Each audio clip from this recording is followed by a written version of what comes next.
नमस्कार साथियों, मैं कमलेश जाटोलिया आपका हमारे YouTube चैनल पर हार्दिक स्वागत करता हूं। सभी का बहुत बहुत स्वागत, अभिनंदन।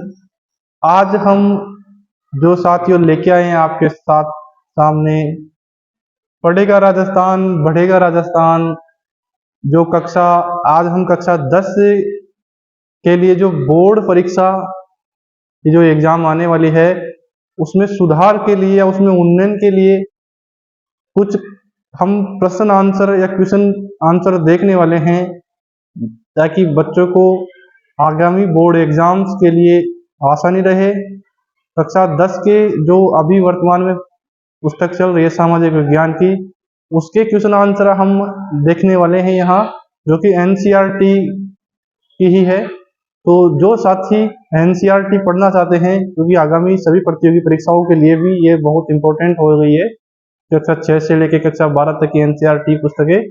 तो जो साथी एनसीईआरटी पुस्तक पढ़ना चाहते हैं या उसके महत्वपूर्ण प्रश्न उत्तर देखना चाहते हैं, तो वह भी इस वीडियो को देख सकते हैं। इसके अलावा कक्षा 10 के विद्यार्थी जो सामाजिक विज्ञान के महत्वपूर्ण क्वेश्चन आंसर देखना चाहते हैं, उनको तो ये देखना ही देखना है। और इसके अलावा आप जो है नोट कर सकते हैं, या इनको याद करने के लिए कुछ महत्वपूर्ण क्वेश्चन आंसर आप किताब में टिक लगा ले या नोट कर ले। तो हम चलते हैं अपने जो प्रश्न आज हम देखने वाले हैं। सबसे पहले हम जो किताब 4 किताबें चलती है, उसमें सबसे पहले जो भूगोल की किताब चलती है, उससे संबंधित हम प्रत्येक चैप्टर वाइज हम क्वेश्चन आंसर देखने वाले हैं इसमें। तो भाग जो भूगोल की किताब जो चलती है कक्षा 10 में, उसका जो पहला पार्ट है वो हम यहाँ देखने वाले हैं। तो चलते हैं हम अपने कंटेंट की ओर।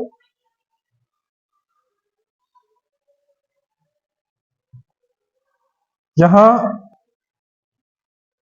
शेखावटी मिशन के द्वारा ये कुछ बनाए गए हैं, तो आपको ध्यान रखना है। कक्षा 10 सामाजिक विज्ञान की है और कक्षा 10 भूगोल संसाधन एवं विकास, जो पहला चैप्टर है अपने पास संसाधन एवं विकास का, उससे हम ये क्वेश्चन देखने वाले हैं सर।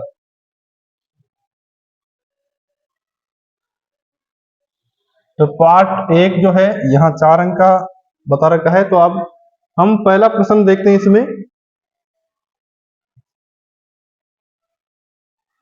तो इसमें जो पहला प्रश्न दे रखा है साथियों, वो है मृदा अपरदन का प्राकृतिक कारक नहीं है। ध्यान रखना है नहीं पूछ रहा है ये। मृदा अपरदन का प्राकृतिक कारक नहीं है कि इनमें से कौन सा कारक मृदा मृदा अपरदन का मतलब होता है मृदा का कटाव, मिट्टी का कटाव। जैसे मिट्टी है तो मिट्टी का कटाव किसी भी कारण हो सकता है, पानी से भी हो सकता है, वायु से भी हो सकता है, अन्य कटाव किसी भी कारण हो सकता है। तो ये पूछ रहा है कि प्राकृतिक कारक इनमें से कौन सा नहीं है, कि मिट्टी के अपरदन का मतलब कटने का प्राकृतिक कारक कौन सा नहीं है। तो क्या पवन प्राकृतिक कारक नहीं है, जल, हिमनद या फिर खनन? आप जल्दी से कमेंट बॉक्स में बताइए इसका आंसर कि मृदा अपरदन का प्राकृतिक कारक कौन सा नहीं है। जल्दी बताइए। मृदा अपरदन का प्राकृतिक कारक नहीं है।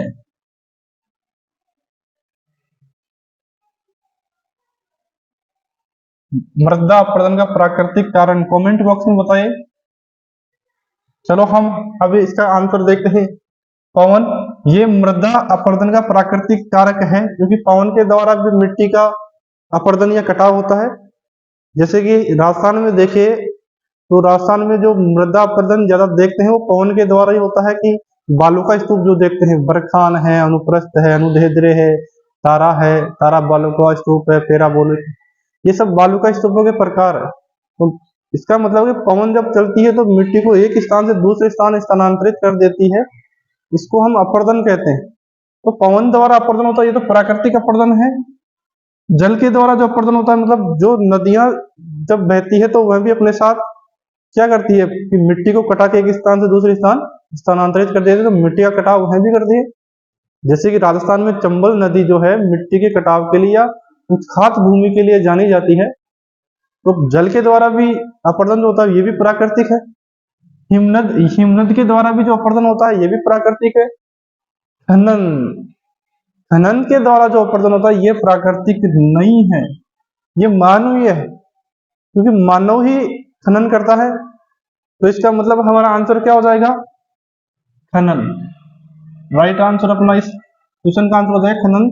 कि मृदा अपरदन का प्राकृतिक कारक कौन सा नहीं है? खनन मृदा अपरदन का प्राकृतिक कारक नहीं है।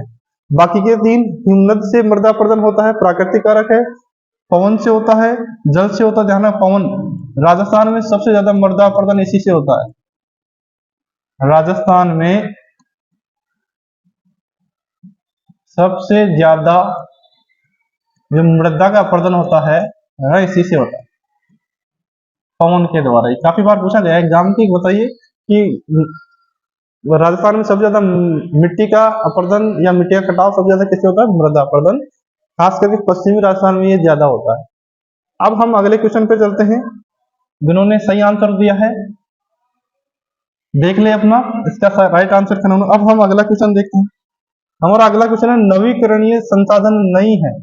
ध्यान रखना है, नवीकरणीय संसाधन नहीं है। निम्न में से कौन सा ऐसा संसाधन है जो नवीकरणीय नहीं है? नवीकरणीय, आपने संसाधनों के जब प्रकार देखे होंगे तो आपने उसमें नवीकरणीय और अनवीकरणीय संसाधन आते हैं। नवीकरणीय संसाधन ऐसे संसाधनों को हम कहते हैं जिनको नया बनाया जा सकता है या फिर से बनाया जा सकता है। और अनवीकरणीय संसाधन ऐसे संसाधन है जिनको दोबारा प्राप्त नहीं किया जा सकता। अगर वो एक बार समाप्त हो गए तो उनको दोबारा प्राप्त करना लगभग असंभव है या दोबारा प्राप्त नहीं किया जा सकता। ऐसे को हम अनवीकरणीय कह सकते हैं। मतलब नव्य मतलब नया, अनव्य मतलब जिनको नया नहीं बनाया जा सकता। तो ये क्वेश्चन हमारा पूछ रहा है कि नवीकरणीय संसाधन कौन सा नहीं है? ध्यान रखना है, क्या पवन ऊर्जा, वन्य जीव, वन, लोह धातु? तो बताइए, नवीकरणीय संसाधन नहीं है। पवन ऊर्जा नवीकरण संसाधन है? जो पवन ऊर्जा तो बना सकते हैं हम, नवीकरणीय संसाधन है। वन्य जीव नवीकरणीय है, वन नवीकरणीय है। ध्यान रहे, लोह धातु ये भी है, वन ये भी है। लोह धातु, लोह धातु क्योंकि ये खनिज है, लोहा खनिज है। आपको पता होगा कि लोहे के जो अयस्क है, 4 प्रकार के लोहा अयस्क पाए जाते हैं, हेमेटाइट, मैग्नेटाइट, लिमोनाइट और सिडेराइट। ये लोहे अयस्क के 4 प्रकार। अगर लोहा एक बार अगर लोहा अयस्क समाप्त हो गए तो इनको फिर से प्राप्त नहीं किया जा सकता। तो अपना आंसर क्या हो जाएगा? लोह धातु। ठीक है, ध्यान रहे, अपना आंसर क्या हो जाएगा? लोह धातु। तो अपना आंसर लोह धातु ये।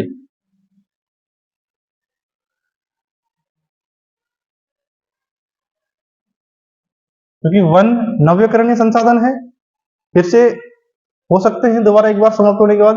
पवन ऊर्जा दोबारा बनाई जा सकती है एक बार समाप्त होने के बाद। वन्य जीव भी फिर से हो सकते हैं या दोबारा, लेकिन लोह धातु एक बार समाप्त होने के बाद फिर से प्राप्त नहीं किया जाए, इसलिए हमारा इसका आंसर होगा नवीकरण संसाधन कौन सा नहीं है? लोह धातु नहीं है। अब हम आगे चलते हैं, इसका आंसर आप बताइए।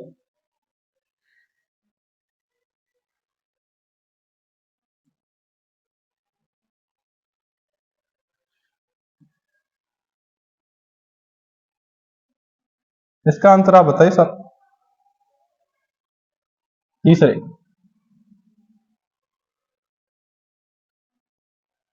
भूमि निम्नीकरण की समस्या को सुलझाया जा सकता है।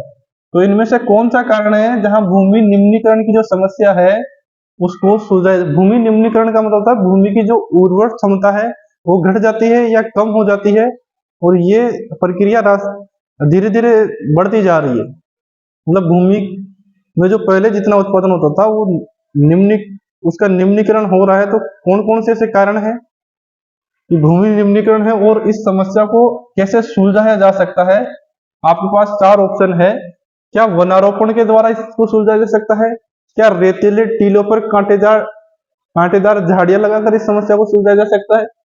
क्या नियंत्रित पशुचारण के द्वारा इसको सुलझाया जा सकता है? या इन सभी कारणों के द्वारा ये सभी उपाय करके हम भूमि निम्नीकरण की प्रक्रिया को दूर कर सकते हैं या उसको सुलझा सकते हैं?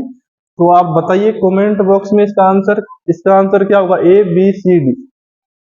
तो भूमि निम्नीकरण हमने देख लिया कि भूमि की उर्वरक क्षमता का घट जाना, या कम हो जाना या निम्न हो जाना? तो क्या क्या कारण है, पहले तो आपको कारण जानने चाहिए कि क्या क्या कारण है कि ये घट रहा है, भूमि निम्नीकरण हो रहा है। जब आप कारण जान लोगे तभी तो आप उसके उपाय सुझा पाओगे। तो पहला तो है कि वनारोपण के द्वारा आप भूमि निम्नीकरण की समस्या को दूर कर सकते हैं, बिल्कुल कर सकते हैं। आप पेड़ पौधे वनारोपण के द्वारा, क्योंकि जहां वन ज्यादा होते हैं वहां भूमि की उर्वरक क्षमता बढ़ जाती है, तो वनारोपण के द्वारा तो आप भूमि निम्नीकरण की समस्या को सुलझा सकते हैं। दूसरा, रेतीले टीलों पर कांटेदार झाड़ियां लगाकर, ये भी सही है कि इसके द्वारा भी आप भूमि निम्नीकरण की समस्या का समाधान कर सकते हैं या ऐसी की समस्या को सुलझा सकते हैं। नियंत्रित पशुचारण, इसके द्वारा भी ये भी सही है कि नियंत्रित नियंत्रित पशुचारण का मतलब होता है, क्योंकि आप रेगिस्तानी इलाकों में देखोगे तो ज्यादा उनके पास रोजगार के साधन तो वो होते नहीं है, तो वो पशु जब रखते हैं तो वो क्या है कि छोटी छोटी जो झाड़ियां होती है उनको भी वो पशु क्या होते हैं, चर जाते हैं। तो ऐसे में रेगिस्तान का विस्तार ज्यादा होता है।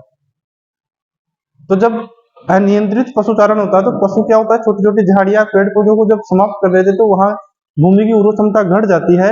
नियंत्रित पशुचारण का मतलब होता है कि जो स्थान चारागाह के लिए तय किए गए वहीं आप पशुओं को चराए, तो आप नियंत्रित पशुचारण के माध्यम से भी समस्या को सुलझा सकते हैं।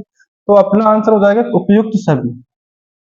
ध्यान रहे, ये आपको जो है मतलब जो है लिखने के लिए भी पूछा जा सकता है कि बताइए कि भूमि निम्नीकरण की समस्या को दूर किन किन कारणों से किया जा सकता है। तो आप क्या क्या लिखेंगे उसमें कि वनारोपण के द्वारा, रेतीले टीलों पर कांटेदार झाड़ियां लगाकर और नियंत्रित पशुचारण करके हम जो है भूमि निम्नीकरण की समस्या को दूर कर सकते हैं।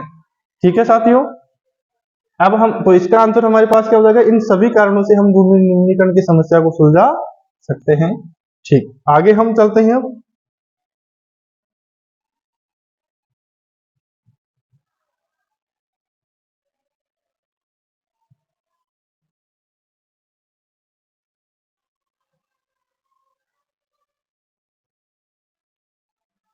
आगे हम चलते हैं। अब तो अगला हमारा क्वेश्चन है साथियों कि कपास मृदा, या जिसको रेगुर मृदा के नाम से जानी जाती है, कपास मृदा रेगुर मृदा के नाम से जानी जाती है, तो बताइए कौन सी मृदा है जिसको कपास मृदा या फिर रेगुर मृदा भी कहा जाता है? तो आप अपना जवाब कमेंट बॉक्स में जल्दी बताइए। ऐसी कौन सी मिट्टी है, मृदा मतलब मिट्टी, इनमें से कौन सी ऐसी मिट्टी है जिसको कपासी मृदा या रेगुर मिट्टी के नाम से जाना जाता है, मृदा के नाम से जाना जाता है? अपना आंसर कमेंट बॉक्स में दे।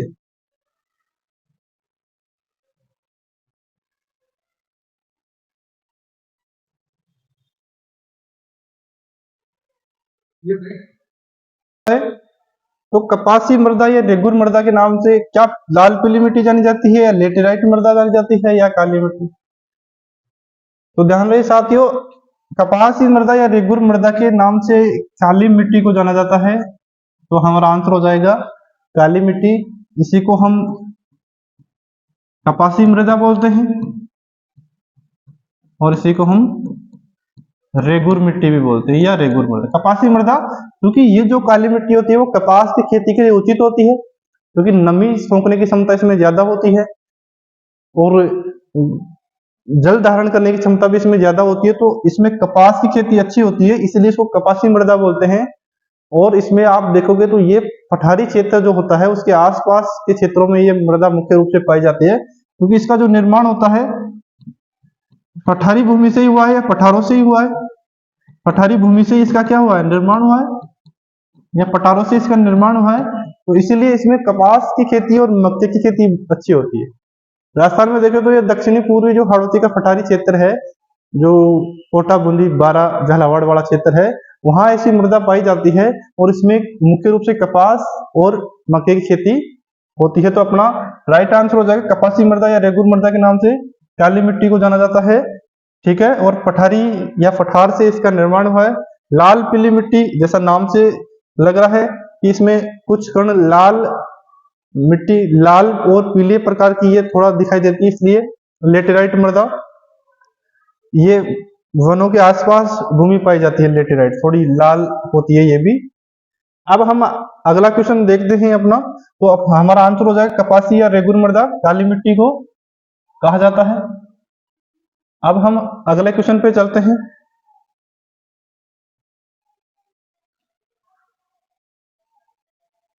हमारा अगला क्वेश्चन है, मृदा अपरदन को रोका जा सकता है। ये भी इंपॉर्टेंट क्वेश्चन है कि इनमें से कौन से ऐसे कारण हैं जिन कारणों से मृदा अपरदन वही है कि मिट्टी का कटना, कि कौन से कारणों से मिट्टी के कटाव को रोका जा सकता है, ऐसा आपको बड़े क्वेश्चन में भी पूछा जा सकता है। तो आप ध्यान रहे कि मृदा अपरदन को कैसे रोका जा सकता है, क्या समोच्च जुताई करके, क्या पट्टी कृषि करके, क्या सोपानी कृषि करके, क्या कारण है या कौन से ऐसे कारण है, क्या यह ये सभी हैं?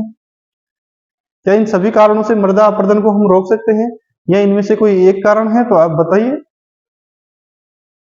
तो हम देखते हैं समोच्च जुताई, ये तो बिल्कुल ठीक है कि समोच्च जुताई करके, समोच्च जुताई आड़ी तिरछी, मतलब इधर हो गया तो इधर भी ऐसे आड़ी तिरछी, तो समोच्च जुताई एक हल ऐसे बोला तो आप कोने में ऐसे करके जो है समोच्च जुताई करके हम मृदा अपरदन को रोक सकते हैं, बिल्कुल सही है।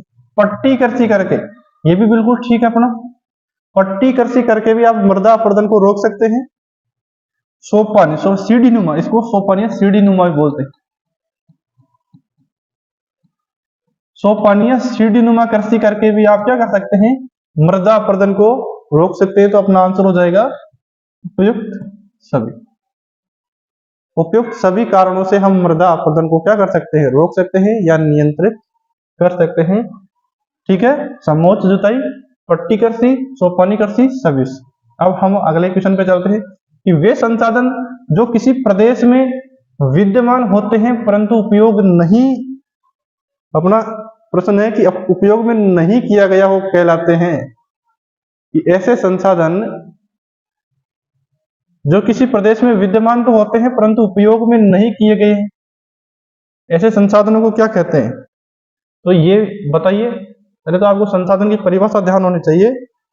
ऐसे संसाधन जो विद्यमान है लेकिन उपयोग में नहीं किए गए क्या कहलाते हैं, बताइए।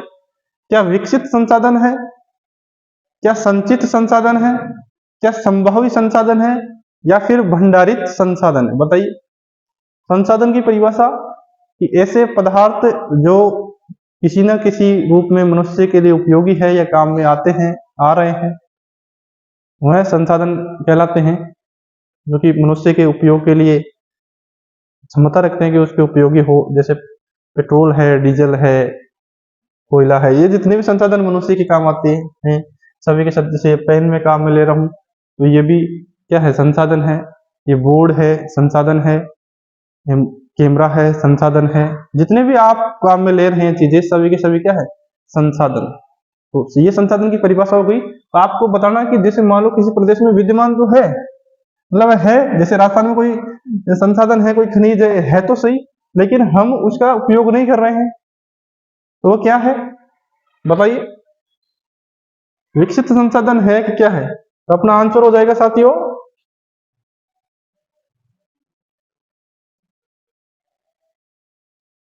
बताइए, संचित संसाधन।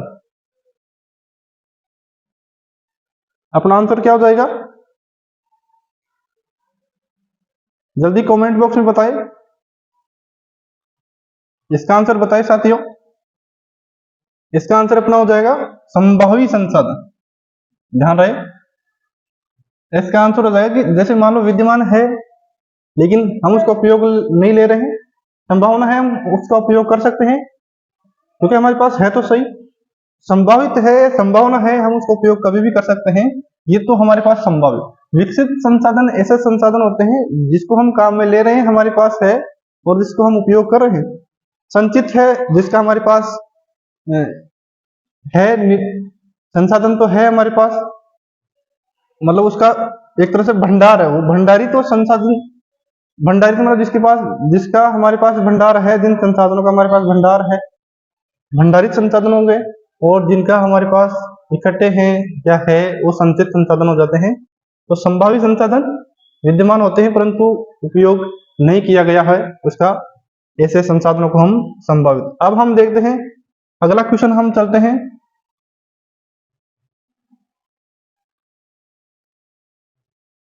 अगला क्वेश्चन है, नवीन जलोढ़ मृदा क्या कहलाती है? ये इंपॉर्टेंट क्वेश्चन, बताइए साथी। नवीन जलोढ़ मृदा क्योंकि मृदा अनेक प्रकार की मृदाएं होती है, जैसे लाल काली पीली हो गई मृदा है, काली मिट्टी हो गई, लाल पीली हो गई, जलोढ़ मिट्टी हो गई, मृस्तलीय मृदा हो गई, भूरी मिट्टी हो गई। तो ऐसी अनेक प्रकार की मृदाएं हैं। तो आप बताइए कि जलोढ़ मृदा, जो जलोढ़ भी दो प्रकार की मृदाएं होती है, एक नवीन जलोढ़ मृदा होती है, एक पुरानी जलोढ़ मृदा होती है। तो आपको नवीन जलोढ़ मृदा बताना है कि नवीन जलोढ़ मृदा का जो क्षेत्र है वह क्या कहलाता है। बताइए, खादर, बांगर, तराई या भाबर। बताइए कमेंट बॉक्स में जल्दी आंसर दे अपना। नवीन जलोढ़ मृदा हम देखते हैं भाई, खादर और बांगर, ये जलोढ़ मृदा के दो प्रकार। जलोढ़ मृदा के दो प्रकार कौन से? खादर। तो नवीन जलोढ़ मृदा खादर, ये नवीन जलोढ़ मृदा।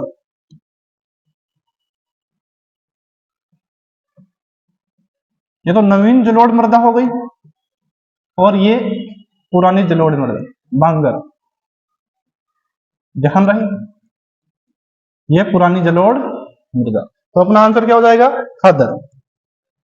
तो नवीन जलोढ़ मृदा का क्षेत्र क्या कहलाता है? खादर कहलाता है। ठीक है साथियों, ध्यान रहे, अपना आंसर नवीन जलोढ़ मृदा क्या हो जाएगा?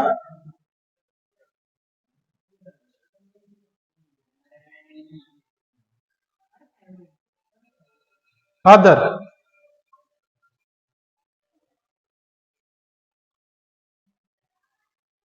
तो ध्यान रहे, नवीन जलोढ़ मृदा और पुरानी जलोढ़ मृदा का अपना क्वेश्चन हो गया। तो नवीन जलोढ़ मृदा को हम क्या कहते हैं? खादर। और पुरानी जलोढ़ मृदा को बांगर। तो अपना नवीन खादर। तराई, जो पहाड़ी क्षेत्र होता है उसके जो जब नीचे उतरते हैं तो नीचे वाला जो क्षेत्र होता है वो तराई होता है।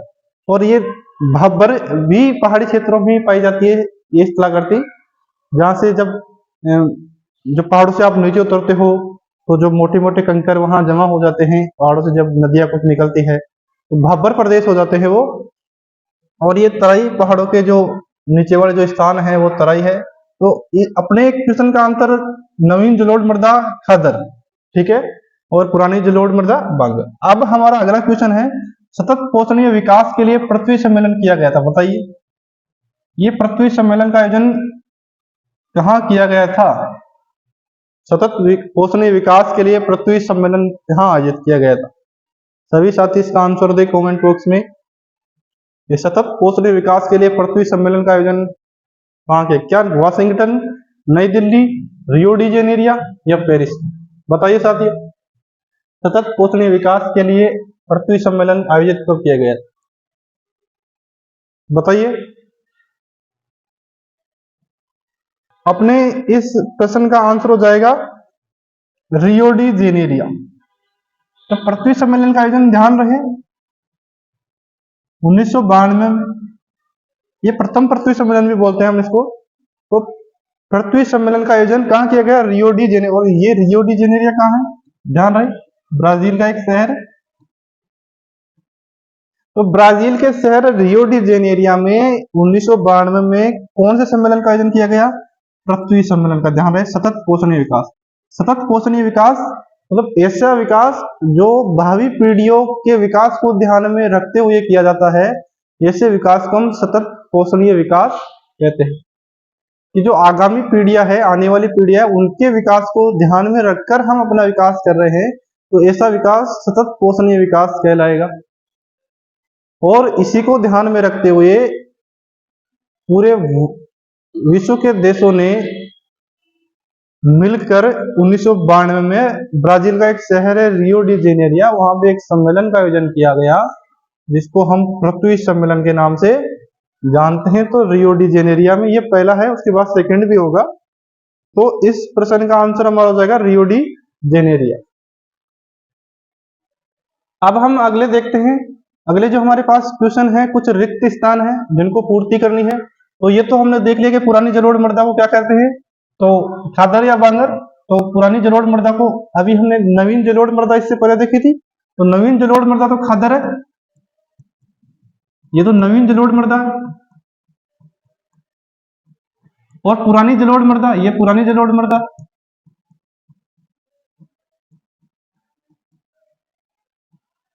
तो ध्यान रहे, पुरानी जलोढ़ मृदा को क्या कहते हैं हम? बांगर या बागर। ठीक है, तो अपना आंसर ये हो जाएगा।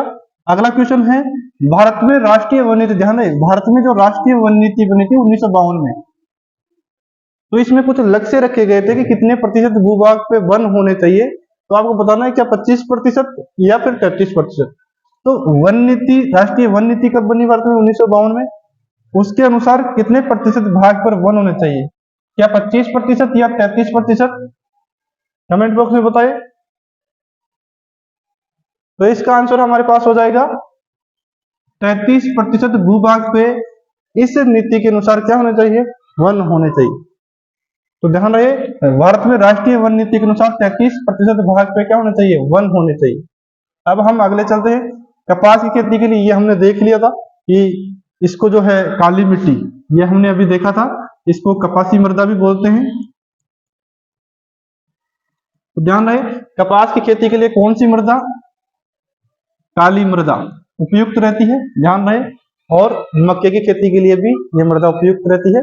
राजस्थान में हाड़ौती का जो क्षेत्र है उसमें ये मृदा पाई जाती है। जहां पठारी क्षेत्र पाया जाएगा उसके आसपास के क्षेत्रों में काली मिट्टी पाई जाएगी, क्योंकि काली मिट्टी का निर्माण पठारों से होता है। तो कपास खेती के लिए काली मृदा उपयुक्त रहती है। अगला क्वेश्चन है, जहां एक वर्ष या उससे कम समय से खेती न की गई हो, मतलब खाली छोड़ा गया हो, जहां 1 साल हो गया हो या उससे कम समय के लिए खेत को खाली छोड़ दिया गया, वहां कोई खेती नहीं की गई है, तो उसको क्या प्रतिभूमि बोलते हैं या कृषि भूमि? तो सिंपल सा आंसर, उसको प्रतिभूमि बोलते हैं हम। प्रतिभूमि, प्रति मतलब पड़त छोड़ दिया, पड़त खाली छोड़ रखा है ताकि उसकी उर्वरक क्षमता फिर से विकसित हो जाए, इसलिए भूमि को प्रति छोड़ा जाता है। प्रति मतलब खाली छोड़ा जाता है ताकि उसकी उर्वरक क्षमता जो नष्ट हो गई है, कम हो गई है, वो फिर से वापस आ जाए। तो जिसपे 1 वर्ष या उससे कम समय के लिए खेती नहीं की गई वो प्रतिभूमि है। और जहां खेती होती नहीं है, 4-5 साल या 5-10 साल से खेती, उसको बंजर भूमि बोलते हैं। जहां खेती हो रही है उसको हम कृषि भूमि बोलते हैं। ये तो हमारा जहां 1 वर्ष से उससे कम समय से खेती नहीं हुआ, प्रतिभूमि।